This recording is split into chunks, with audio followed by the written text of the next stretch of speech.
Hey everyone, I hope you're well. This is the story about what if Naruto could manipulate shadows. Before we start, please subscribe to the channel and like the video as well. So without any further ado, let's start the what if. Forest Tower, Preliminary Arena. The names on the board were bright and clear: Sabaka no Gaara vs Uzumaki Naruto. Gaara vanished and reappeared in the arena in a gust of sand. Naruto decided to take the scenic route, casually walking down the walkway and down the steps. Then up the steps on the opposite side. He went over to Temari of all people and said, "Would you like to make a bet?" Temari looked at him like he was crazy and he said, "If I can beat your brother, you have to go out on a date with me. What do you say?" Temari figured that there was no way this guy could beat Gaara, even if he was the strongest genin in Konoha and good-looking, so she agreed and said, "Fine. But what if you lose against Gaara?" Naruto smirked and said, "You'll think of something." Then he went over the side and down into the arena, where he walked until he was facing Gaara. Lee was yelling, "Go Naruto, send him back to Suna in shame. Show no mercy." Guy was yelling, "Go my mighty student. Show them the true power of youth." Niji and just about everyone else was silent. Hayate looked between Gaara and Naruto, and in an instant a large cork flew through the air toward Naruto but was stopped by a wall of darkness. Gaara glared at him as sand slowly filtered out of his gourd. Naruto just said, Now, Gaara, there's no need to be rude." Hayate said, "The third match, Uzumaki Naruto vs Sabaka no Gaara. Begin." Then, he jumped back. Gaara didn't wait. A tendril of sand rocketed toward Naruto, only to impact against a wall of darkness that sprang from the nearby shadows. The shadows around the entire room moved and spears of darkness attacked Gaara from every direction. All were blocked, but the spears left deep cracks in the wall that met them. Naruto's shadow came to life and rushed toward Gaara, punching the sand shield hard enough to move Gaara back a little. Gaara's sand moved to crush the shadow, only for it to avoid Gaara's attack, swerving out of the way of the snake-like tendrils and moving at quick speeds to avoid the larger attacks. Naruto played it light, attacking quickly with more darkness, seeking to engulf Gaara by spreading it all around him and boxing him in, but the Suna ninja concentrated his sand on repelling the attack and pressed the shadows back. He sent blasts of sand to pound Naruto into the ground, but they harmlessly hit a wall of darkness that defended him from such simple assaults. Naruto sighed. He was hoping that Gaara could do more with his sand than just blast him and hope for the best. Gaara caught Naruto's attention when he started making hand seals. Before long, a massive wave of sand erupted from in front of Gaara and moved forward to sweep Naruto away, but the Jinchuriki held his ground, showing no fear unlike the others who were afraid for him. Without any indication from him, a great amount of darkness came forth, enough to match the wave of sand. The two intertwined, one seeking to overcome the other, neither side giving up, trying to crush or smother the other. Naruto smiled. While Gaara had to divert his full attention to the battle of the elements, Naruto could do that and focus on manipulating other shadows as well. Solid lines of shadows attempted to pierce the shield, but only came in contact with hard sand. Eventually one pierced it, however, and from that weakness Naruto built an attack.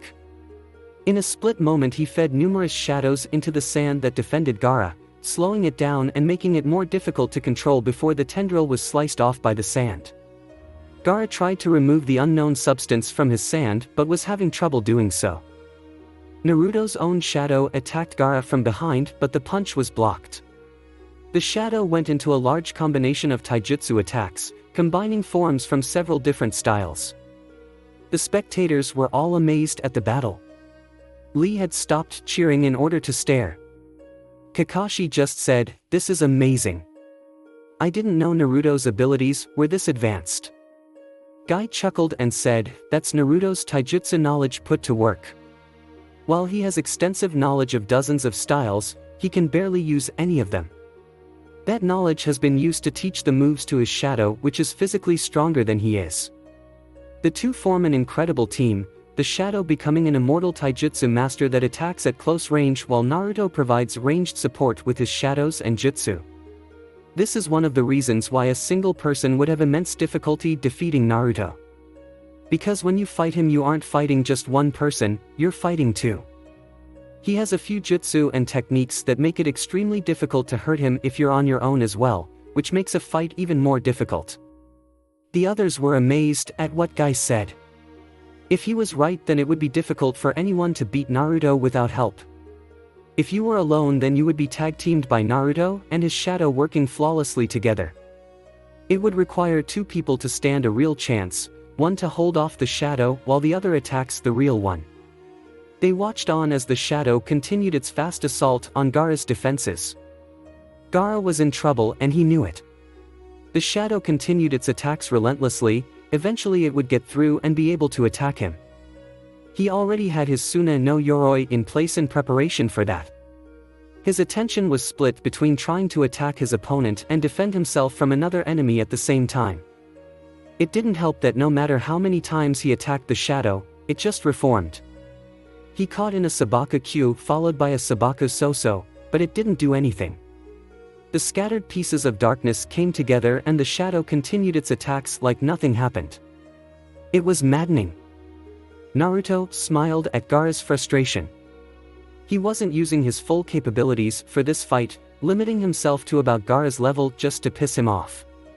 Naruto could control a much larger amount of darkness than Gaara could control sand, as he was about to find out since Naruto was getting bored. Then at that moment, Gaara managed to surprise Naruto. An amount of sand managed to sneak up on him without him realizing it, and it wrapped around him tightly when Gaara yelled, "Sabaka Q." Naruto rose into the air. He just muttered, "Oh shit, this isn't good."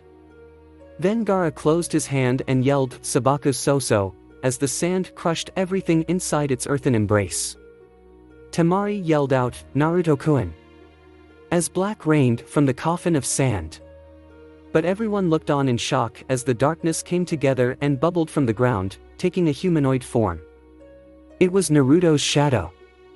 At that moment, a black blade cut through the Suna no Tate with ease, and cut a deep gouge in Gaara's armor.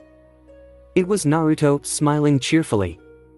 The sand surged to reform the defense, but Naruto just said, "Surprise," and where Naruto was an instant before, now there was Naruto's shadow who delivered a powerful strike to Gaara's midsection, sending him back several feet.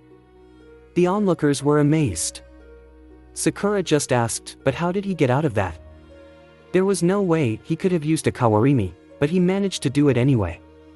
Was it a Kawarimi without hand seals?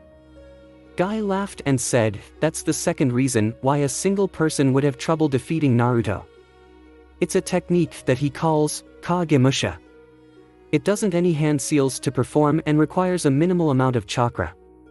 It allows him to switch places with his shadow instantaneously.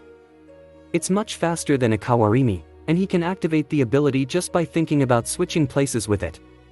The actual switch takes place just as fast as the Yandame's Hiraishin no Jutsu, and it doesn't have any limit on distance. An almost perfect escape technique." Shikamaru listened to that and said, "So you need two people at least, like you said. One to hold off the shadow and the other to actually attack Naruto himself. The first person would also serve to make sure that Naruto couldn't escape the battle with a Kagemusha if things got bad for him." Guy just nodded and Shikamaru just said, "How troublesome." The battle continued. The shadow continued its assault, but now Naruto would switch in at the last second and slice into the shield before switching back with the shadow, who would strike a powerful blow against Gaara. His shield couldn't stand up to Naruto's Zamato. The blade went right through his defenses like they were nothing. Gaara could barely keep track of which one was attacking him, Naruto or the shadow. They interchanged so quickly. His armor was taking a real pounding, cracks showing up every few centimeters. Naruto put his blade on his shoulder as he saw Gaara take another punishing punch. He just said, "Wow, I am disappointed. I thought that you would be a lot stronger than this, Gaara. I'm not even using my full abilities yet." Everyone looked on in shock that he wasn't even going all out yet. The only exceptions were Guy and Tenten. They both knew that Naruto could do far more than what he had shown. He had yet to show the third and final reason why a single person would barely have a snowball's chance in hell against him, and that third reason was one of his most deadly abilities, especially for someone like Gaara. Gaara filled the arena with sand, trying to overwhelm Naruto, but an equal amount of darkness nullified the attack. Gaara just muttered, how do you do this? There isn't that much darkness in this room for you to match my sand.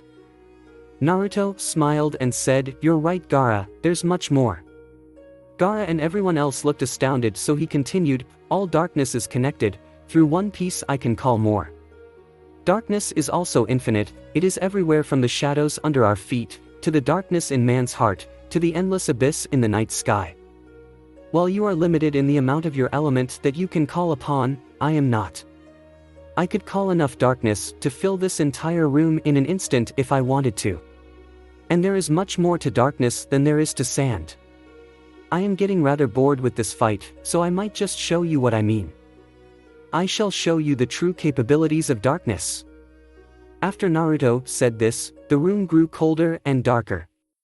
It wasn't gradual at all, it was like someone just flipped a switch and it happened.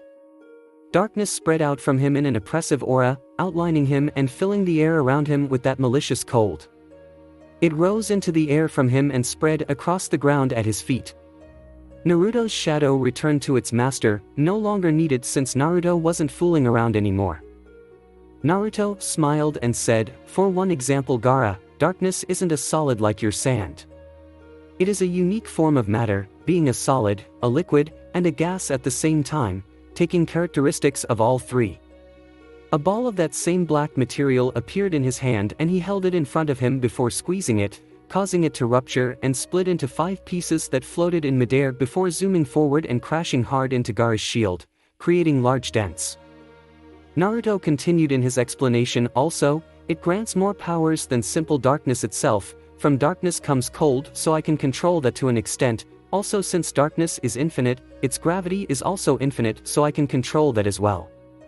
It is time that I finish this battle, so I will show you. I gained these greater powers over darkness at a price, and you are the first to see this since Gai-sensei, so you should be proud Gaara. He held his hand out in front of him, pointing toward Gaara. Darkness swirled in his hand in a circle and his palm grew black as death as he said, Kuruzu. Sakura, ever the nosy one, looked up to Gai and asked, Gai-san, Naruto said that he gained these abilities at a price. What does he mean by that? Gai was focused on the fight, as was everyone else, but he said, he had to give something up in order to be able to control these greater abilities. He had to sacrifice the ninjutsu of the elements closest to light, Katon and Raitun. Katon gives off light and Raitun for all purposes almost as light. Light and darkness cannot be present in the same vessel, so to gain one he had to give up the other. But he gained great powers from sacrificing those 2 elements. As you will now see. This is the greatest reason why a single person wouldn't stand much of a chance against him. They looked back to the battle only to see Gaara in Naruto's hand. He was gripping him hard on the upper arm. The sand was not moving, it was flat on the ground like sand normally was. Gaara's armor was losing its coloring and falling apart. Naruto smiled before punching Gaara hard in the stomach, causing Gaara to cough up blood and go flying back into the wall. When the dust cleared, Gaara was stunned. He wasn't unconscious, so Shikaku was contained, but he wasn't conscious either. The battle was over. Hayate coughed into his hand and said to the stunned room, the winner of the 3rd match, Uzumaki Naruto. The darkness vanished, and Naruto was like he was beforehand. The oppressive cold was gone, as was the swirling darkness. The only thing that indicated a battle was the unconscious opponent, the cracks in the walls, and the sand on the floor. He walked up the stairs to return to where his team was watching from. Temari was shocked out of her mind as she jumped down to see Gaara. She never thought for an instant that he would lose. Baki and Kankuro were just as amazed at Gaara's defeat. As Naruto approached them, Gai said to Sakura, the 3rd reason why no one man can stand up to Naruto. With a single touch, he can lock off their chakra completely. He can only do it to a single person at once and it ends the moment he lets go, but while he has a hold on you, you can't do anything if it requires chakra at all. It isn't like sealed tenketsu, then you could feel the chakra but you can't move it. With him, it's like the chakra isn't even there to use. To someone like Gaara, who relies on chakra for every move, Naruto was the worst possible opponent. The moment he touched him, Gaara lost his ability to manipulate sand in any way. The moment Naruto touched him, Gaara became helpless. Then Naruto got to them and Lee shouted, "An excellent victory, my comrade." Naruto just waved him off and settled in to watch the next fight. The medics carried off Gaara on a stretcher. The shadow might have been physically stronger, but Naruto could still pack quite a punch and he needed some medical attention. Temari came up to Naruto and simply asked, "Why did you do that to him?" Naruto looked at her and asked, "Why did I do what to him?" She got in his face and yelled, "Why did you hurt him so badly? You could have done a lot worse, I know, but you didn't need to send him to the hospital."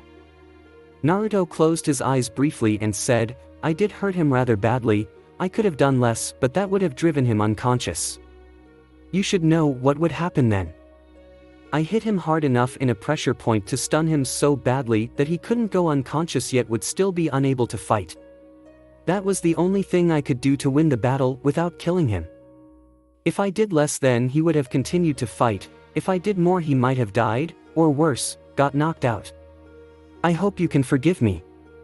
He smiled a bit, who knows, maybe defeat will do him some good. Temari looked down at the door where they had taken Gaara and slowly nodded and said, "Yeah, maybe you're right." Then she looked up at him and smiled before saying, "You know, this means that you won our bet. I owe you a date." Naruto smirked before saying, "Yes, you do. I'm just wondering, what would you have asked for if I had lost?" Temari thought of what she had planned to have him do if she won the bet. The hotel room that she had in mind where she would. She blushed slightly but tried to hide it. She just lied and said, "I would have taken your hat." Naruto smirked and said, "My hat, huh? What that?"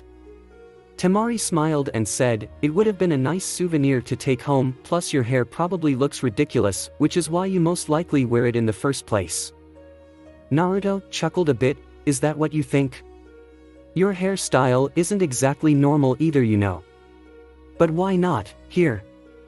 He took off his hat and put it on Temari's head. The only problem was that it was slightly too big for her, so it fell over her eyes. She quickly took it off and glared at him as she blushed, but he just laughed, "Ha, I don't know why you would want it, you look ridiculous with it." She just humphed and handed it back saying, "Here, you won the bet, not me, so take it back.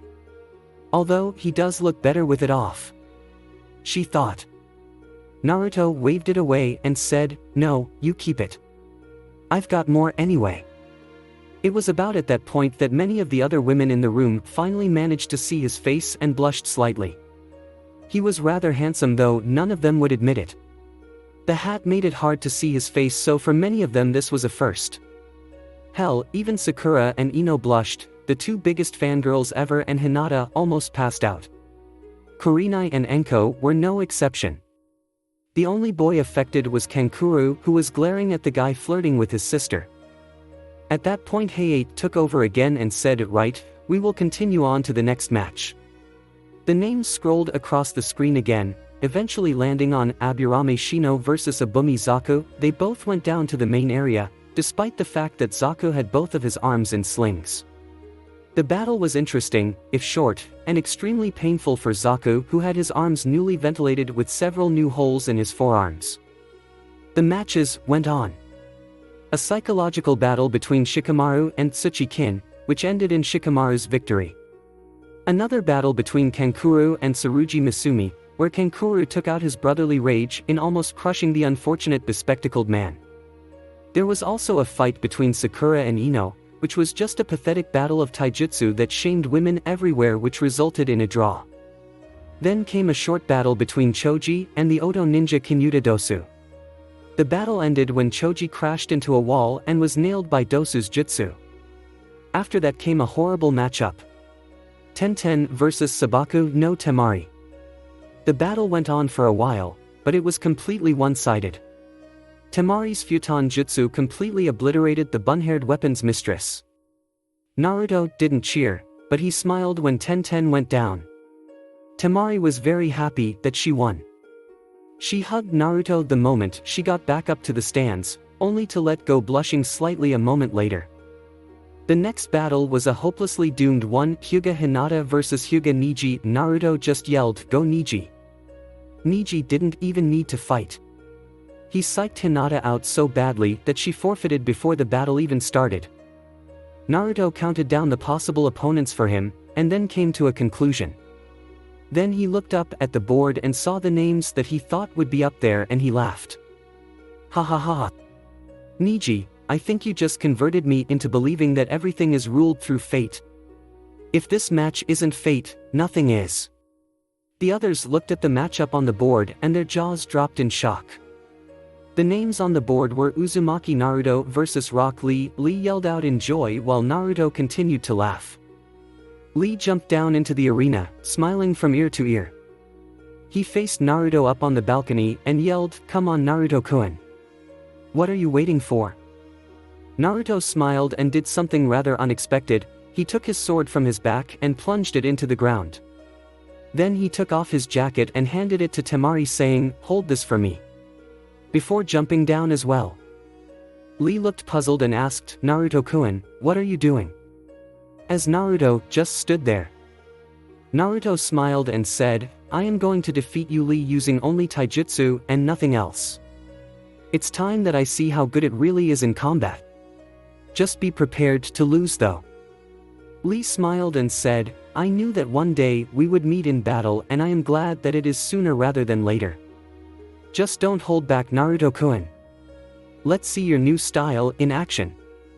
Then Hayate looked over each competitor and said, "The 11th and final preliminary match, Rocklee vs Uzumaki Naruto. Begin." 1. Lee ran forward and jumped into the air, aiming a kick at his head as he yelled, "Konoha Senpu." Naruto just stood there, not blocking it or anything. His normal defenses didn't block the strike. The kick hit him right in the side of the head. Before it hit though, Naruto said one word. "Tekai." Lee rebounded through the air, landing on his feet as he looked at his teammate. Naruto just looked at him and said, "Is that it?" "That didn't hurt at all, Lee. I am rather disappointed." Lee frowned. He knew that something wasn't right here, but he didn't know what. For some reason Naruto's normal defenses didn't stop him, but when his kick connected, Lee's leg ached. It felt like he kicked an iron wall instead of flesh. Naruto sighed and said, "If you're not going to attack me, then I will attack you, Lee." Soro. Naruto vanished and reappeared at Lee's side. He drove a powerful punch into Lee's side. As he did, he muttered, "Jugen." Lee soared off, crashing into the wall, creating a large crater. Lee stumbled out of it, coughing up a bit of blood. Lee was amazed, as was everyone else. Nobody knew that Naruto could move that fast. Naruto didn't wait for Lee to start his counterattack. He kicked the air and muttered, "Rankyaku," as a blade of energy rushed forth, only to be dodged by Lee. The blade crashed into the wall, leaving a large cut in the stone. Lee jumped to the side, avoiding another Rankyaku which was even larger than the first. Naruto said, "Gai-sensei, please give Lee permission to remove his weights. He won't last long if he doesn't remove them." Gai only nodded to Lee's delight. Naruto gave him a moment to remove them. 2 large craters in the ground later, and Lee said, "You may regret that, Naruto-kun. Now prepare to face defeat." Then he vanished once more. Lee appeared right in front of Naruto, sending a punch straight to his face. He connected, but for all the results he got, he might not have bothered. Naruto took the blow like it was nothing and sent Lee back to the wall again, once more coughing up blood. Lee got up again and asked, "Naruto-kun, what style is this? Whatever it is incredible." Naruto smiled and said, "You barely seen any of it, Lee. But my Rokushiki Taijutsu style is indeed amazing. You have only seen 3 of the 4 basic moves and 1 mid-level technique. You don't have much of a chance." Lee frowned and said, "We'll see about that." Then he vanished again. Lee appeared in front of Naruto and kicked him in the chin, sending him upwards. Naruto used another Tekai, so it didn't hurt at all. Lee continued the series of kicks before wrapping him in bandages, flipping them in the air and brining Naruto down into a spin. Lee yelled, "Let's see if your defenses can stand this. Omote Renge." Naruto just smiled again. His defenses could stand up to the Omote Renge, but what he had planned was even better. Naruto cut through the bandages with a small Rankyaku, enough to free his legs, and pressed against the air itself at the right moment, muttering, "Jeppu," as he did. The result bashed Lee into the unforgiving rock wall of the stadium and fully released Naruto from the bandages. Naruto didn't wait, he turned around immediately and plunged a single finger into Lee's shoulder, piercing the flesh, muttering, "Shurgan," as he did so. He dislocated his shoulder with the force of the blow, making Lee's world go white with the immense pain of it. He almost blacked out, but he managed to stay conscious. Then Naruto bashed Lee's head against the wall and he was out like a light. Naruto stepped back and said, "That's that. Proctor. Call the match. He won't be getting up." Hayate waited a moment, but Lee did not stir. He raised a hand and said, "The winner of the 11th match, Uzumaki Naruto." Naruto went up to the stands as a medical team got to Lee. His shoulder was bleeding rather badly, and he had some internal bleeding from the powerful punches that Naruto landed, but he would be all right in the end. Guy was amazed at what had happened. He never expected Lee to lose in a battle of taijutsu. Naruto got back to where everyone was waiting. He asked, "Temari-chan, can I have my coat back?" She handed it back a little reluctantly, but she still gave it back. Naruto pulled his sword from the ground and affixed it to his back as the finalists were called to the area below. The Hokage told them all that they would be facing off in the final exam in 1 month's time. They were to use the month to train and hone their abilities in preparation for the final matches. Then they all drew numbers in order to decide who would be fighting who. Kiba got 1, Neji got 2, Sasuke got 3, Naruto got 4, Shikamaru got 5, Temari got 6, Kankuro got 7, Shino got 8, and Dosu got 9. So the matches would go like this: Kiba would fight Neji, then Naruto would fight Sasuke, then Shikamaru would go up against Temari, then Kankuro would fight Shino and the winner of that match would fight Dosu. After that was decided, the Hokage dismissed them all. Naruto said that he would see Temari in 1 week at 8, leaving the girl with a blush, and Anko quite jealous. Naruto's home, 1 day after the prelims. Naruto had spent the last day looking over stolen files, dossiers on the Konoha ninja. He was looking for power and talent, looking for those who were worth kidnapping and either becoming a marionette or having their shadow removed. So far, he hadn't found many. The only ones who were actually worth anything were the Hyuga for their eyes, Guy for his powerful body, the Nara for their minds, the Inuzuka for their sense of smell, and a guy called Tenzo for his unique Mokutan abilities. No one else was worth the effort. There was an object in Konoha that he desired though. The Hatake family sword, the Chakra Fang. He had a far superior sword, but he needed that to complete his work on Hatake Tsukumo. He had several dozen soldier-class zombies ready for animation, he just needed shadows. He also had 4 general-class zombies ready for animation, the Shodaime Hokage, Hatake Tsukumo, Momochi Zabuza, and the unnamed first general that Naruto created. He just needed a specific shadow to animate it and a certain component to be added beforehand. He also needed the Chakra Fang to complete Tsukumo. He had already designated Tenzo to be kidnapped so that he could bring the Shodaime to life, but he couldn't decide on which shadows to use in order to bring back the other 3. Perona came in while he was working and looked over one of the files. She asked, "So, did you find anyone worth capturing?"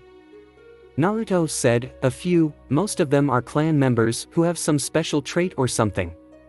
Outside of clan ninja, only 2. It is rather disappointing." Perona nodded and sat down next to Naruto and asked, "So, when are we going to attack this place anyway? You said we had 1 more month before the place is destroyed, right? What are your plans to destroy them all?" Naruto smiled and said, "The easy way, of course. Orochimaru has things in motion to destroy the village. The plan has merit, but there are a few things that could go wrong. All I'm going to do is take care of the few X factors that could tip the delicate balance of his plan, and recruit a few last-minute assistants before the fireworks start. If his plan works, the village will be destroyed. If it doesn't, then it will be heavily damaged. Either way, we won't be staying for much longer. Things will start to pick up again. Perona smiled and said, "That's good to hear. I'm starting to get sick of all this cloak and dagger stuff. It's fun to just blow someone away every once in a while." Naruto smirked and nodded. "That it is, but don't worry, the time for subtlety has almost passed. Once we leave Konoha during the invasion, we can work more in the open." Perona smiled a bit more and said, "I do find it strange that you're helping this Orochimaru guy though. You usually never do anyone any favors unless you are getting the favor returned, with interest." Naruto chuckled a bit. Perona knew him rather well. He said, "You're right. Orochimaru will pay me for my services in his invasion. He won't know that he's paying, or that I helped, but he will return the favor several times over, with his shadow and several important pieces. He won't have a choice, with the way things are currently set up." Perona leaned closer to him, putting her head on his shoulder and said, "Really? And how will you make him do what you want?" Naruto put down the file and looked at her before saying, "The Uchiha, of course.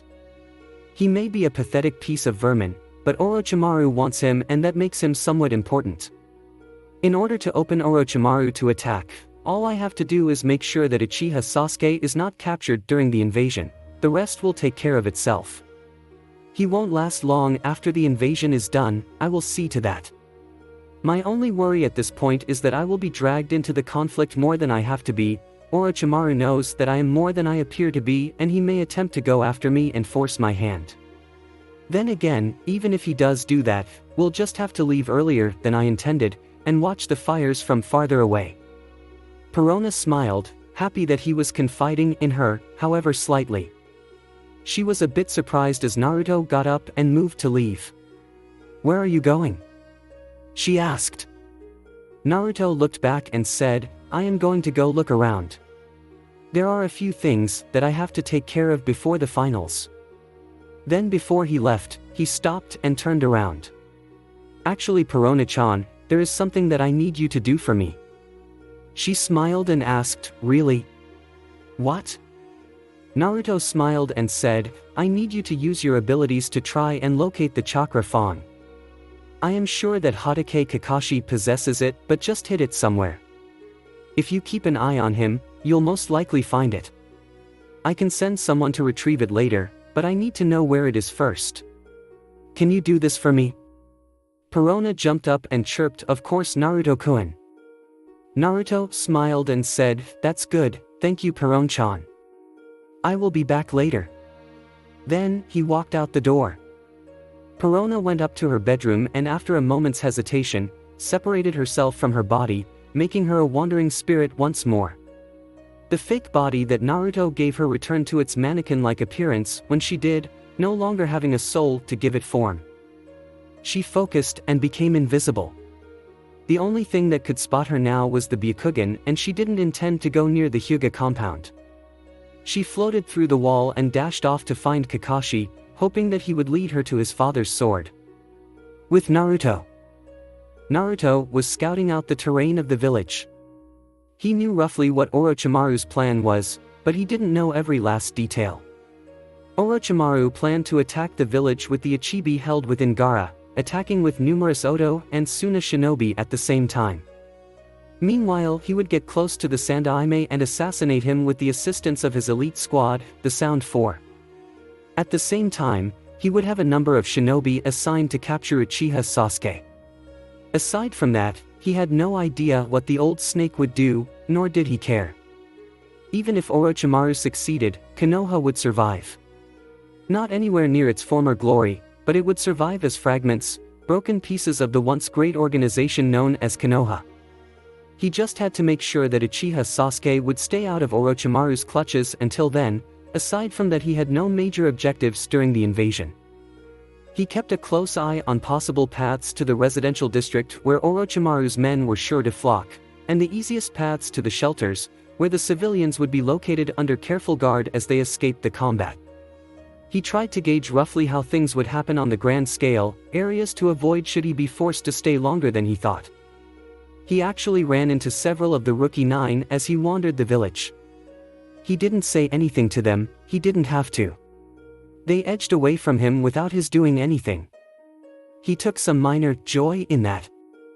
Eventually, his wanderings took him to a spot near the hot springs that overlooked the village rather nicely. He looked at the village with a careful eye. He had to admit that it was a beautiful place. You wouldn't tell by looking at it that it was populated by professional killers and idiotic politicians. But the people ruined it completely. Then he heard an extremely unwelcome sound. The sound of a perverted giggle coming from the hot springs, specifically the women's section. He froze when he heard that and looked over to where the sound came from and saw what he feared, an old man dressed in red clothes peeking into a hole in the wall, peeping on the women that doubtless lay inside. Naruto nearly had a heart attack. The man was Jiraiya of the Sannin. As far as Naruto was concerned, his presence there changed everything. He got the hell out of there as quickly as possible. He had a few details to adjust. As he got away from the hot springs, he turned into a side alley and used a Kage Hoku to get back home. He had some precautions to take, some plans to alter, and a few zombies to awaken. With Perona. Perona had been following Kakashi for a while now.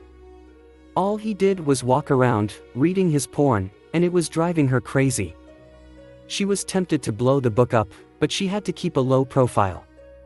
Unless she talked, she couldn't be heard, and as long as she concentrated on being invisible, she couldn't be seen unless a Hyuga used his Byakugan. She couldn't be smelled or felt, so she just had to be patient. She was amazed at how boring a single person could be. He just wandered around most of the day, with two exceptions. One was where he went to the hospital to get that Sasuke guy's medical status. Apparently he was going to be training him over the next month in preparation for Sasuke's match with Naruto. Perona had to keep herself from laughing at that. Sasuke surpass her Naruto-kun in a month? It was ridiculous. The second stop of his filled Perona with outright rage. The reason? Kakashi met with a few members of the village council. He told them that he was going to teach Sasuke how to best use his Sharingan and teach him several jutsu of each element along with the Chidori, Kakashi's famous move. He was also going to tell the Uchiha to do his best to kill Naruto. The council was planning to have him killed using an innocent match as an excuse. She was tempted to kill them all right then and there, but Naruto asked her to find something so she would. Eventually Kakashi went home, and what did he do? Sleep? No, he stayed up and read his porn. But Perona didn't need to follow him anymore. The only reason she did was because she didn't know where he lived. Perona could pass through objects, and so she searched the entire apartment from top to bottom. Naruto told her what the sword should look like, an everyday tanto with a few seals on the handle in a white sheath. It took her a while, but she eventually managed to locate the blade. Kakashi had it hidden in a safe under the floor. Finally done with her work, Perona left the pervert's apartment. She really understood why Naruto didn't like the man. He was appalling. Stealing others' techniques and passing it off as his own power, reading that smut in public, acting cocky and arrogant, she couldn't stand him. Mind you, she did take a look at some of that stuff he was reading. If spirits could blush, she could be a stoplight. Whoever came up with that stuff had a sick mind, but it was rather erotic. Maybe I could do something like that with GAH. She shook her head to try and get rid of the dirty thoughts as she headed back home, glad that the barrier only affected physical matter so she could pass through easily. She returned to the body Naruto gave her and waited for a moment as it took her form again. She hugged herself to make sure that it worked. She was afraid of losing her body again after spending centuries as a ghost. She sprang up and looked around the house for Naruto, but he wasn't home yet, but he should have been home soon. So she found Rei and had her start dinner, then she took a chair and waited behind the door. About 10 minutes later, the door creaked open and a figure slowly entered. She grabbed the figure and yelled, "Naruto-kun, you're home." Then she realized that the person she grabbed wasn't Naruto. With Naruto. Naruto went immediately from his home to the mountain caves. He checked on Perona when he was there, only to find the dummy body that she usually inhabited.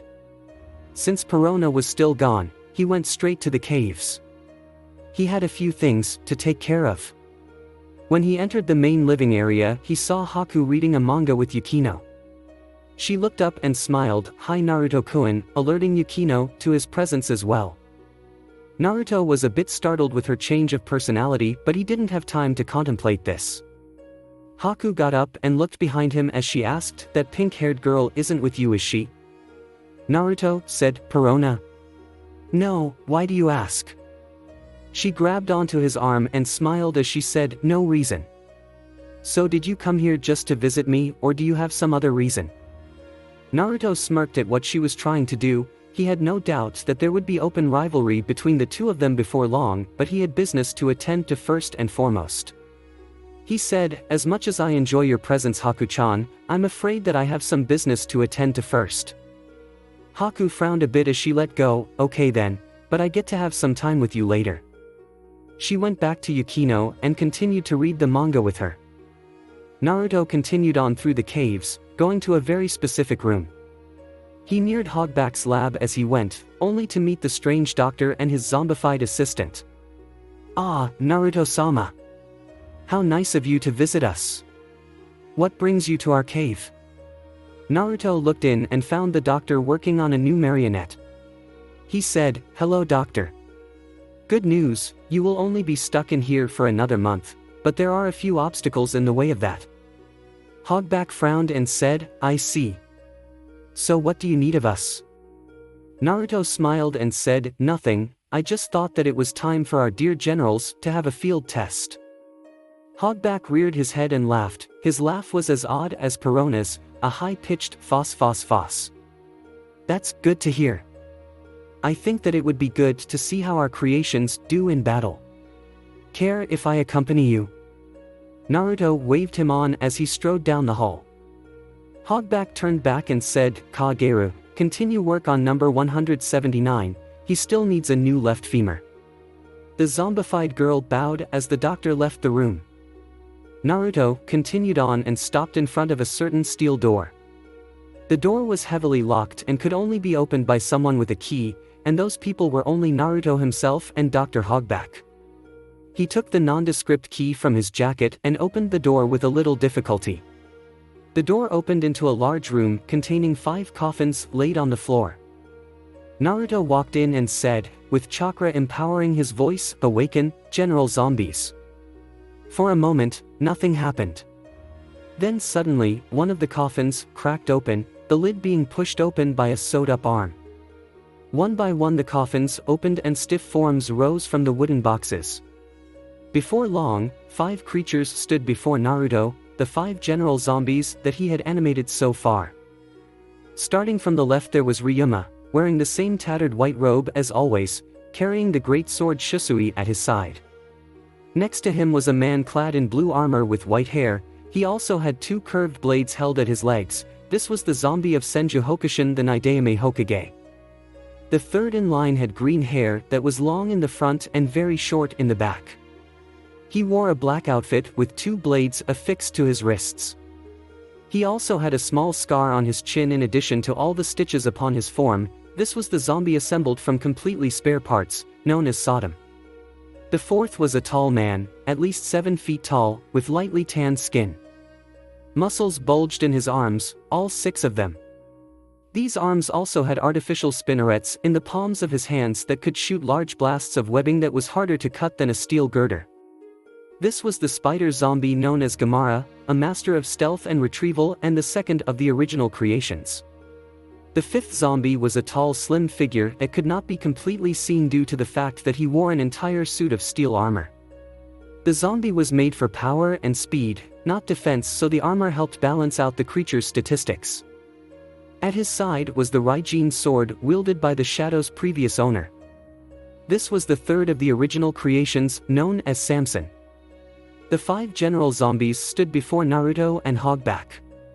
Naruto said, "Today will be your first true assignment. 4 of you are to kill a certain man while the 5th will kidnap someone and bring him back to me alive. Ryuma, Hokushin, Sodom, and Samson, you shall be working together to eliminate Jiraiya of the Sannin. You will lure him away from where you could be interrupted and kill him. You will bring the body back to me as intact as possible. Gaara, you will be coming with me. Any questions? They all said, no sir, and he nodded. Naruto said, right, you 4 come here. The 4 grouped together zombies were shown a picture of Jiraiya. This is the man you will be eliminating. You are not to be seen by anyone except this man. Do you understand? They all nodded. Right, then I will bring you to his last known location. Kage Hoku. The shadows in the room pooled underneath the 5 and they vanished into it. Naruto and the group emerged in the forest near the hot springs.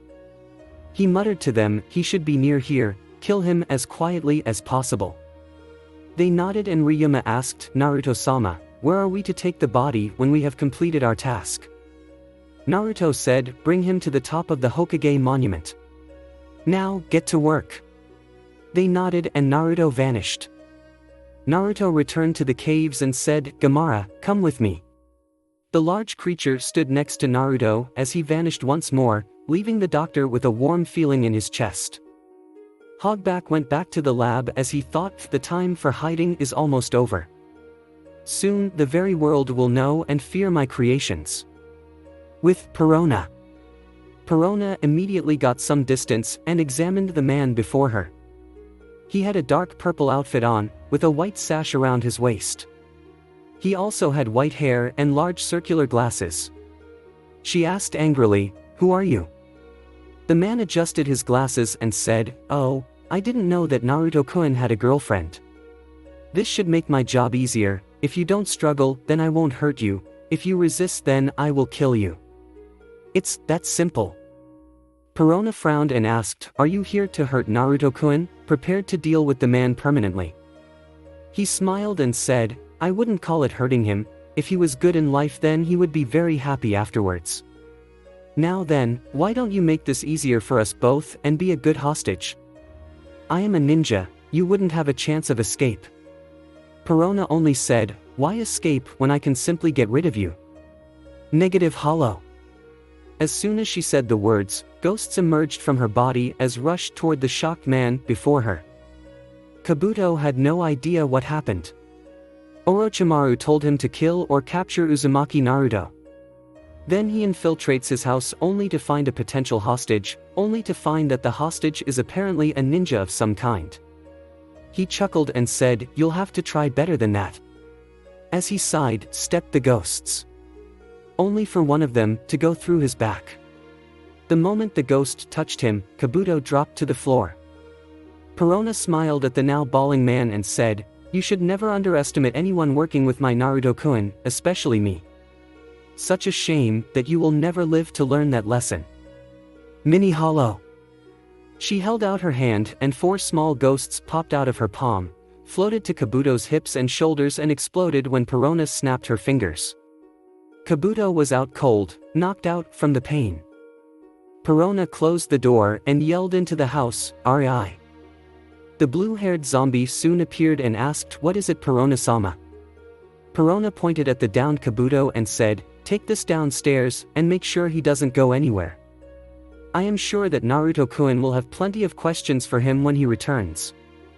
The zombie girl nodded and picked up the unconscious medic easily, throwing him over her shoulder as she walked into the basement.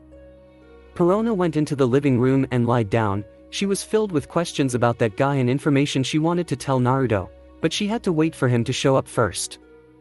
With the zombies. Through several illusions of women, the 4 zombies had managed to get Jiraiya to follow them into a clearing a mile away from Konoha. The mighty Toad Sage looked up at the 4 undead creatures and prepared himself for battle as they drew their weapons. He looked shocked as the zombie of the Nidaime Hokage said, Jiraiya of the Sannin, by order of our master you are to die. Then 3 of 4 zombies jumped down and dashed toward Jiraiya as he prepared to fight the strange creatures before him, questions flooding his mind. Thanks for watching, I hope you guys enjoyed. If you did, Comment down below and let me know. Also share this video with your friends. I have created a playlist of this what if where you guys can find all the parts. See you in the next video.